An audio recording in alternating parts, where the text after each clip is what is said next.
মিস্ত্রি এই তারগুলো কিসের জন্য বাঁধছেন? এই তারগুলো, হ্যাঁ, কি উপকার হবে? এই তারগুলোর উপকার হচ্ছে আমাদের এই যে পাইপটা, এই পাইপটা কেমন হয়ে আছে দেখতে পাচ্ছ, গোল হয়ে আছে। আর এটাকে কয়েল পাইপ বলা হয় বা রাউন্ড পাইপ বলা হয়। তো এই পাইপটা যদি আমি ওইখান থেকে মেপে এই পর্যন্ত ভরে রেখে দিই, তাহলে কি হবে, কয়েলের মতন আবার হয়ে যাওয়ার সম্ভাবনা থাকবে। যদি এরকম হয়ে যায় তাহলে কিন্তু আমার বাটি থেকে আবার পাইপ বেরিয়ে যাওয়ার সম্ভাবনা থাকে। সেই জন্য আমাদেরকে এই পাইপগুলো তার দিয়ে বাঁধতে হবে। কেবল টাই দিয়ে বাঁধলে এমনি কেটে যাওয়ার সম্ভাবনা থাকে। সেই জন্য আমাদেরকে এই পাইপগুলোকে বেঁধে নিতে হয়, যেন আমাদের বাটি থেকে যেন পাইপগুলো না বেরিয়ে যায়। বুঝাতে পারলাম বন্ধু তোমাকে? হ্যাঁ, তাহলে এটা আমরা ঠিক করছি না ভুল করছি? এই যে পাইপগুলো বেঁধে দিচ্ছি, ঠিক করছো। ঠিক করছি না?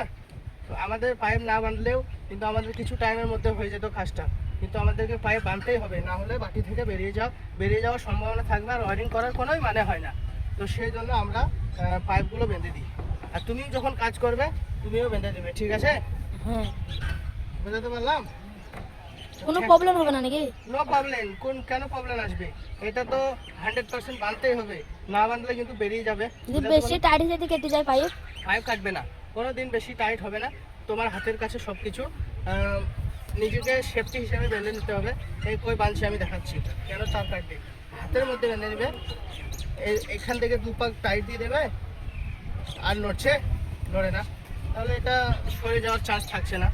সেই জন্য বাঁধতেই হবে, না বাঁধলে কিন্তু ভবিষ্যতে প্রবলেম হবে। পরে যখন আপনি ওয়ারিং করতে যাবেন দেখবেন যে লাইট বাটিগুলো লেগে আছে, পাইপ নেই, বাটি থেকে বেরিয়ে চলে গেছে।